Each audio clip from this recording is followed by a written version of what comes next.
What's up, everyone? I'm Michael. And I'm Chris. And today we're going to be hating on Deadpool and Wolverine. Let's get it.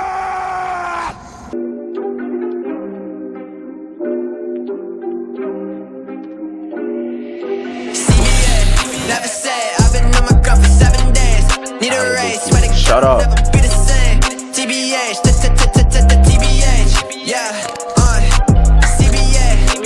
This movie was probably the best movie to come out of the MCU since No Way Home. Yeah, I gotta say, this is the hating series, but it's gonna be really hard to hate on this movie because it was pretty damn good. To see Hugh Jackman reprise this role of Wolverine was a gift for me since I'm a huge Wolverine fan. Wolverine on the big screen once again was a blessing. We grew up on the Wolverine movies, and I just can't believe we got to see another one. Yeah, I love all the Fox X-Men movies. From the first one to Logan, I enjoyed every single one. Yeah, the Wolverine movies are great, man. Even X-Men Origins Wolverine, that got a special place in my heart. I can't hate on that one. Fight scenes were great, and even his dynamic with Sabretooth was good, even though he's not his brother in the comics.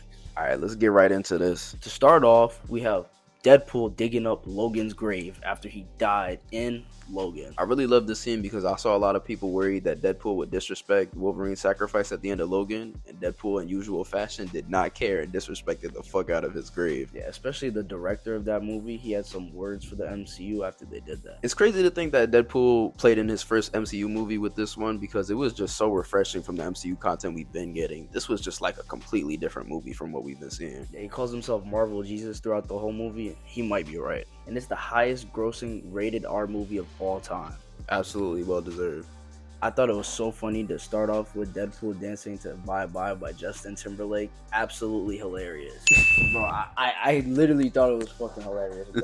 I'm sitting there dying laughter. This man was like, I was like, bro, he really got into it. One of the strengths of this movie is that it is actually genuinely hilarious. There aren't really a lot of jokes in this movie that don't hit. Wade visits Earth 616 to ask Happy Hogan if he could join the Avengers. Yeah, this was another really funny scene and a nice little MCU cameo like we're used to, throwing Happy in there. He's been in this since Iron Man 1, so it was great to see him again. And a little jab at him being a chauffeur in the comics was hilarious. Yeah, that went right over my head. We also enjoyed many Easter eggs in this scene with a whole bunch of Iron Man relics in the background, and I believe Captain America's shield from Iron Man 2.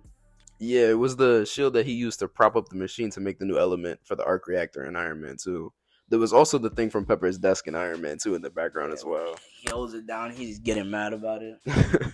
Great callbacks. Yeah, so this man, Deadpool, gets dumped by his girl, and they take a 6-year time skip, and he's in his feelings, and so he tries saving the world, I guess. I don't know, man. Yeah, he's trying to, I was fucking around. I don't know, bro. I was fucking around. He got that ugly ass toupee on, stapled that shit to his bald ass cranium. I smacked the shit out of Deadpool. I'm just playing. It would clap you. After failing to join the Avengers, Deadpool slips into a depression for about 6 years where he works at a car dealership with Peter from the last movie up until his birthday when he sees Vanessa again and he wants to do something about it. This movie opens up with a Walter White type surprise birthday party for Deadpool where he has a revelation about his life and his fake ass toupee. So the TVA comes to his apartment and recruits him for a mission to basically destroy his own timeline because he's morally flexible. The birthday party scene sets up Deadpool's motivation for most of the movie because he wants to protect his friends and he feels like they're his whole world. So he just kind of reminisces with his friends, and that's what sets up him wanting to save them towards the end. It was really cool to see a Deadpool suit up scene, a callback to Iron Man. I was just loving it as a Marvel fan. Yeah, I hope you weren't loving it too much like the Taylor was. Yeah, he was touching him.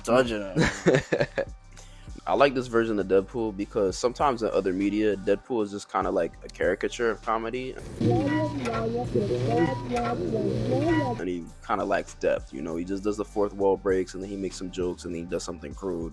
But this Deadpool, he like slows down a few times and he actually has emotional scenes, like the stuff with his friends, and there's a few times where he connects with Logan where it's like really personal, you know? I like it because especially in the first two Deadpools, it shows that his motivation is mostly with Vanessa, especially when the experiments happen to him and he just wants to live through it just to see her. And then later on, when she dies, he kind of loses that motivation. But the X-Men come in and he has like a friend-family dynamic where it's like, oh, I found new people that love me. But now in the real movie, he shows that they love him enough for him to want to live. Yeah, he goes through a lot of trials and tribulations to bring Vanessa back too, which show that he really does care about her, and he really does have like grounded feelings in reality, and he's not just like a character almost. Like he really does feel like a person a lot of times. Now back to the comedy. This man Ryan Reynolds takes the enthusiasm to being Deadpool to the next level in this movie. I think that's one of the best parts about him playing Deadpool is you could tell that he really does love playing this character, and that's why he fought so hard to get the Deadpool movies made. He said so many times that he feels a real relationship with the character, and he does everything in his power to make that visible on screen. And I think that's why he couldn't have a better co-star than Hugh Jackman, who obviously loves playing Wolverine. He cannot For all get enough 20 of it. years, he's never said anything bad about the role. He always comes back for the movies. Like he came back for the solo Wolverine movie after the first solo Wolverine movie kind of flopped, and he came back for Logan too, and he came back for this. He obviously loves this character.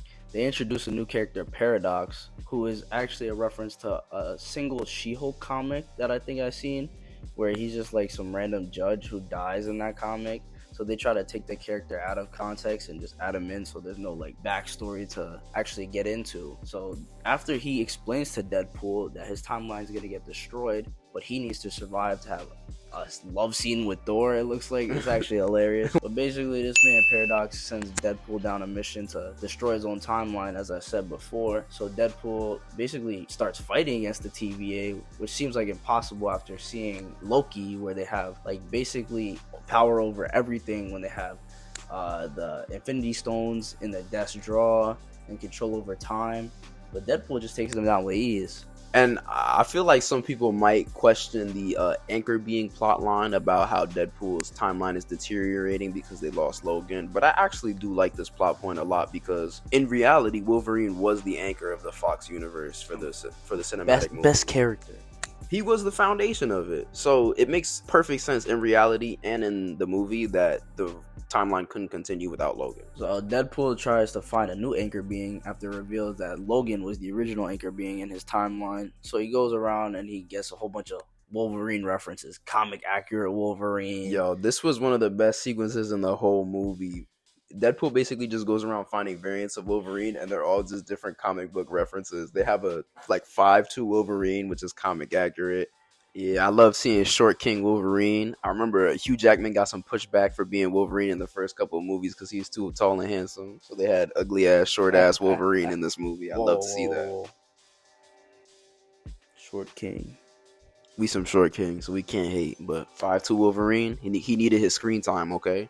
We have Patch, who is a criminal outlaw Wolverine. We have one-handed Apocalypse World Wolverine. We have Wolverine from Uncanny X-Men 251. Yeah, they crucified his ass. Nailed to an X. That shit was brutal. We also had a random ass Henry Cavill cameo. A lot of people like that. I have no clue why. Yeah, I mean, he looked cool, I guess, but he was out of place. We also got the I don't even like Henry Cavill as Superman. We also got the classic yellow and brown suit Wolverine fighting the Hulk in his first appearance. That was fire. That was beautiful. Super I love fire. it. It's like 8 seconds. I mean, 8 seconds is pretty long in my opinion. Yeah, we're trying to keep this video like 10-15 minutes. But 8 seconds is a long time.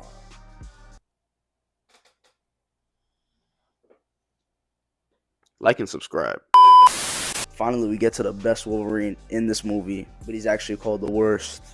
Yeah, we get to our version of Wolverine for this movie, and he got the classic yellow and blue suit, man. It was so beautiful. I love seeing it in live screen. I've been waiting since the first X-Men movie to see this. Damn near 20 years, and Deadpool lets us know that he got that comic accurate suit. Even though he looks pretty cool, this Wolverine is pretty much a loser in his world.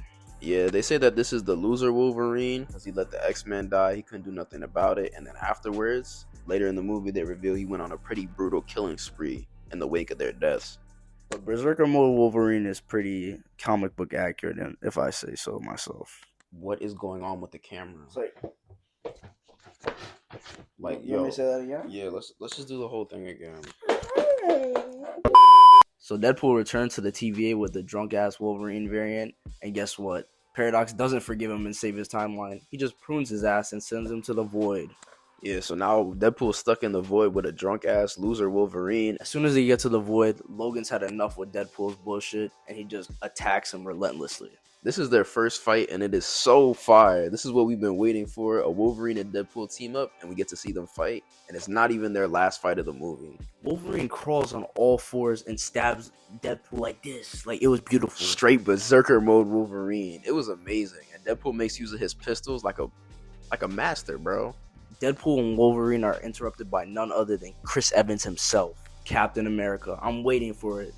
But instead of saying Avengers Assemble, this man says, "Flame on!" Yo, Johnny Storm from the original Fantastic Four. I was ready. Oh my god. I love the original Fantastic Four. That is a slept-on movie. Overhated. I don't care what anybody says. It's an amazing movie. That is a classic. Set the stage for comic book movies, man. I don't care what anybody says. Johnny Storm tries to help them fight Pyro and Sabretooth, who have like a Mad Max look to them. Pyro steals Johnny Storm's fire, so Wolverine has to fight none other than his brother Sabretooth.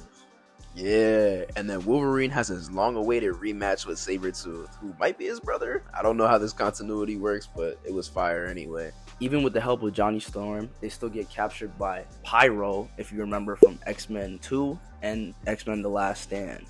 Yeah, there's a lot of X-Men original callbacks in here, like Toad, Pyro, Azazel, and a few others.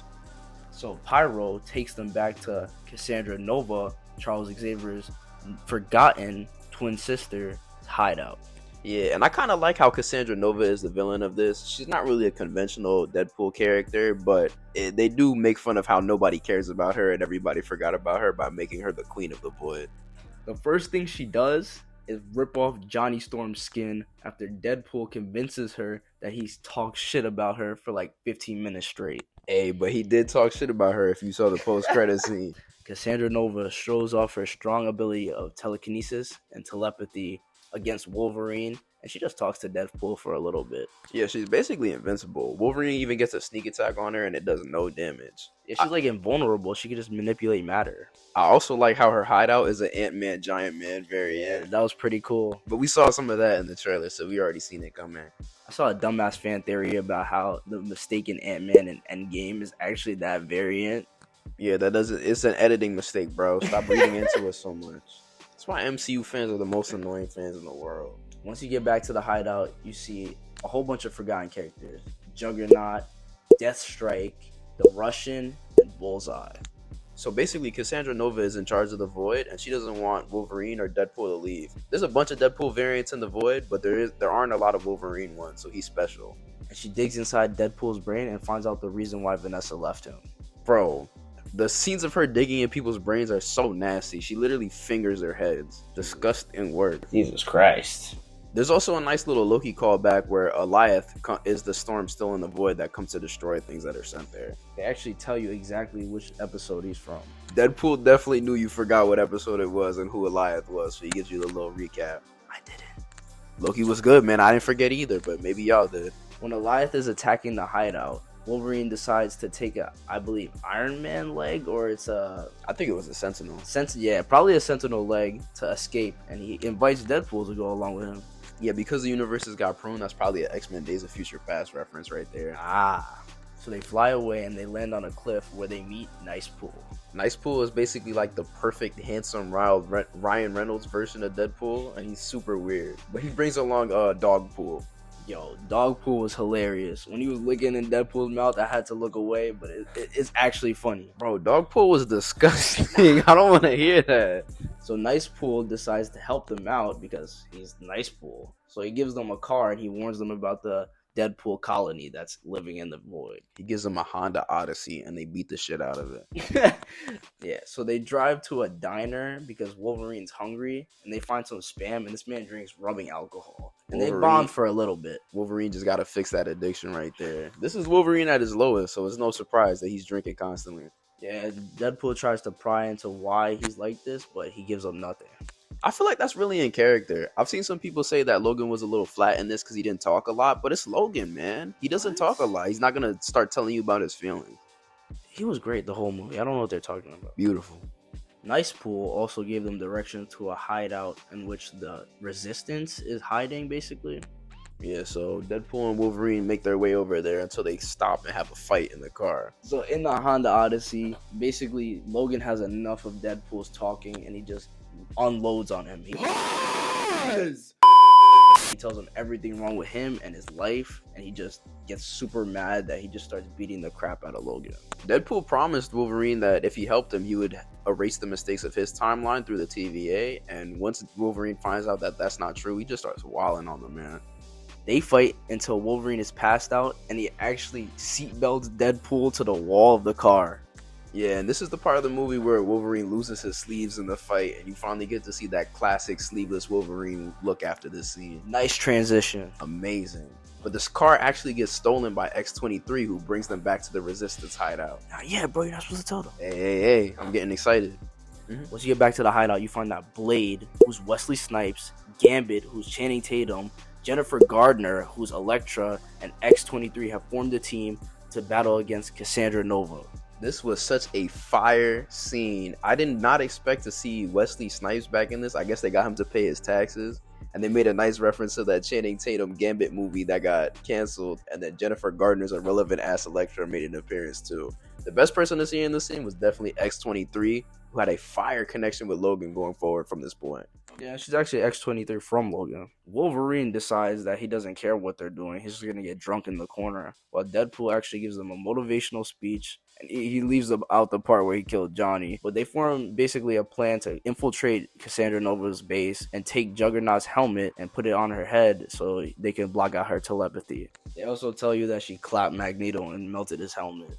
Damn, I just wanted one appearance. Like, we just needed one. We didn't get Charles or Magneto in this. A nice touch that I like about this scene, and one detail I like about the entire movie, is that Logan actually has to drink constantly in order to stay drunk because of his healing factor. So whenever he's not talking, he's always down in some booze.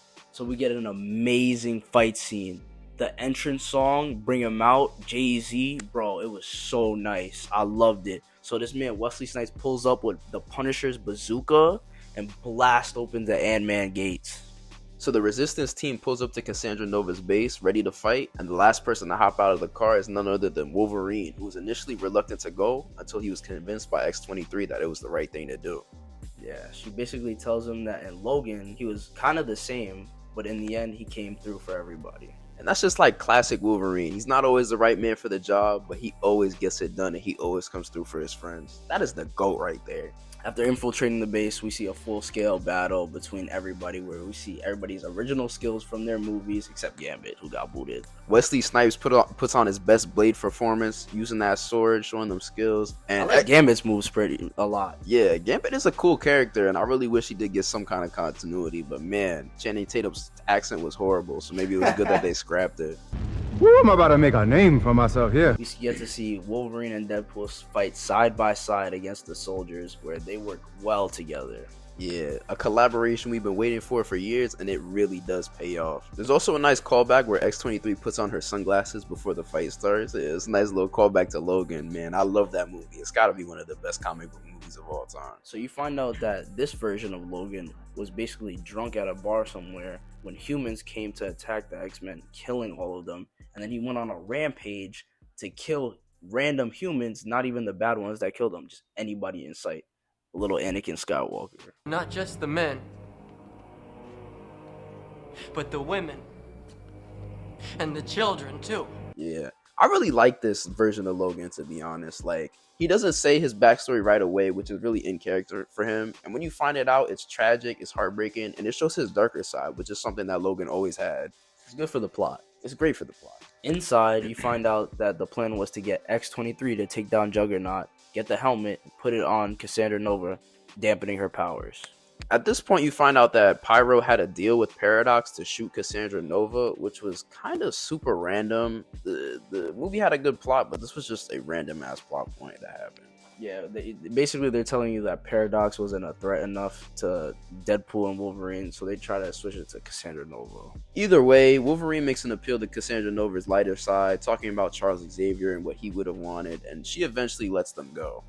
It was nice to see him actually become a hero, but the pyro stuff was just unnecessary. Super unnecessary. But it at least sets up Cassandra Nova's next plot to come back to the TVA and try to use the Time Ripper herself. You see that she actually killed a version of Doctor Strange in this void, and she steals his sling ring, so she gives them a gateway back to where Paradox sent them from. But that doesn't stop her, and she still wants to get revenge on Paradox and destroy all the timelines so that she can rule over the infinite void herself.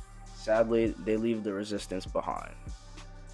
For now. They land at the car dealership where Wade Wilson works at, finding Peter there, basically acknowledging him as Deadpool again. The whole time, Wade was reluctant to become Deadpool again and just kind of wanted to live a normal life, but at this point, he's back in his Deadpool suit, and Peter's so hyped to see it. This was one of the best parts of the movie. I take it back. It was the best part of the movie. This was the best part of the movie. They walk down the street, and every version of Deadpool from the void comes through, and guess what happens next? Wolverine pulls out that beautiful mask that we've been waiting to see him in for 20 years. You don't understand. I'm sitting in the movie theater telling myself this is a great movie, except he doesn't have a mask. And when he puts it on, it just made this movie even better. It was... I don't even got words for it, man. Not even the fact that he puts the mask on, but the fact that he has the mask with the sleeveless suit, completely comic book accurate, and then it transitions into this amazing fight scene with him and Deadpool teaming up against the army of Deadpool Variants. It was beautiful. I haven't had this feeling since I seen Toby come through the portal in No Way Home, or Captain America picking up the hammer in Endgame. It was an amazing on-screen experience. The actual fight between Deadpool Wolverine and the Deadpool Variants was really good, and it was hilarious to see Nicepool get shot up and get used as a human shield by Deadpool just so he can get his dog and his golden guns. This movie reminds you that Deadpool still has his darker side. He's not a hero by any means. Nah, I really thought it was hilarious. He's like, when will you regenerate? He's like, regenerate? Gorgeous. How long does it take for you to regenerate? Regenerate? But then they fight all the Deadpool variants and they don't regenerate. So, I mean, they just get screwed on that one. You mean they do regenerate? Fuck you. Do you regenerate? All the Deadpools just get back up and they have to fight them again. But Peter comes in to save the day in his own Deadpool suit. And you see a little surprise. Oh my god. Besides Nicepool and Dogpool, the other Deadpool variants also included Lady Deadpool, who was played by Blake Lively, Ryan Reynolds' wife. There was a Kid Deadpool, who's the most vulgar of them all, a Gunslinger Deadpool, a Samurai Deadpool, a Fat Deadpool, among many other ones. Just an entire army of Deadpools.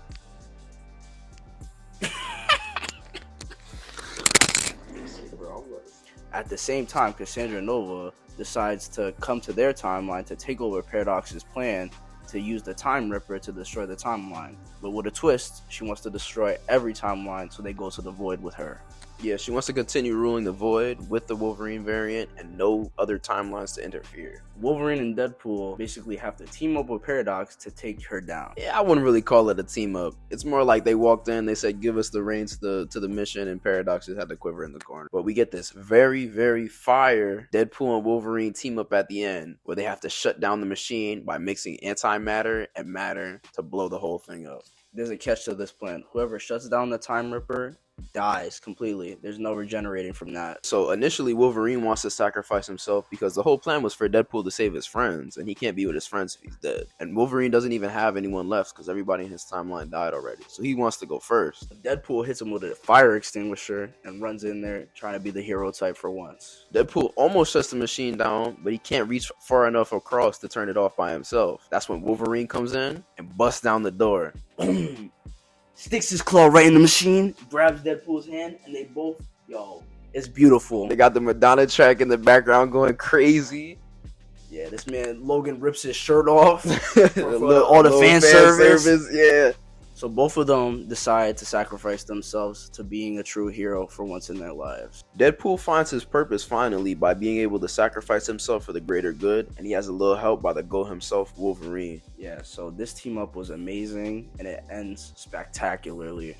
We also get a cameo from Hunter B-15 from the Loki series, who's now in charge of the TVA. She comes in to stop Paradox right at the end. So Cassandra Nova gets blown the fuck up in the explosion. And Paradox tries to blame everything on her to B-15, But guess who walks through the door right when he convinces them that they're dead? An oiled up, shirtless Wolverine and his sidekick Deadpool coming to save the day. This proves that Logan's here to stay in the MCU. Let's go. What we've been waiting for. Guess what? He still has the mask on. This man's whole outfit gets destroyed in the blast, but they knew that we wanted to see that mask right up until the end. Bro, literally the best character. I'm sorry. So Hunter B-15 tells Logan that she cannot erase the mistakes of his past because the mistakes of his past made him into the man that he is today.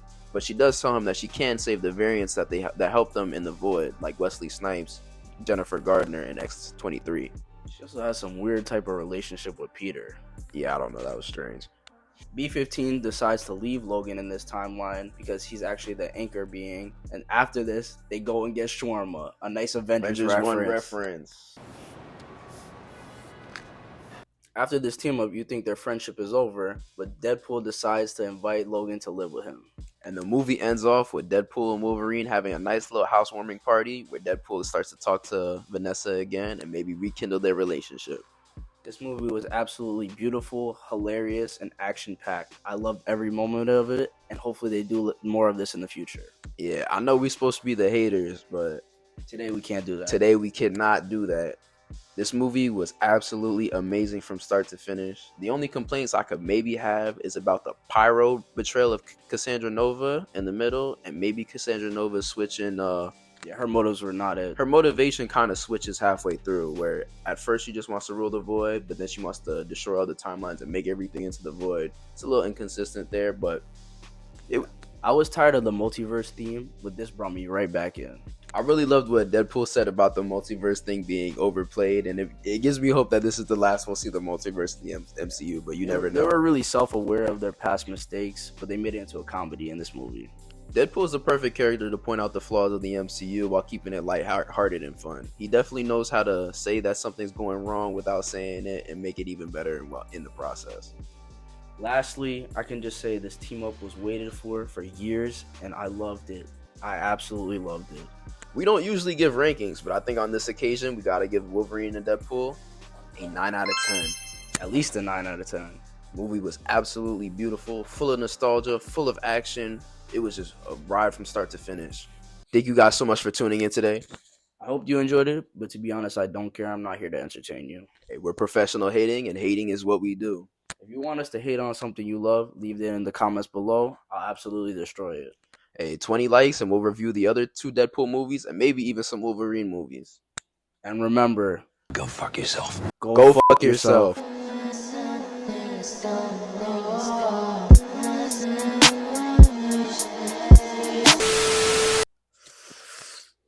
Listen, come here. The Boo Saga is garbage, and if you like it, you're garbage, and nobody likes you, and you're a waste of oxygen.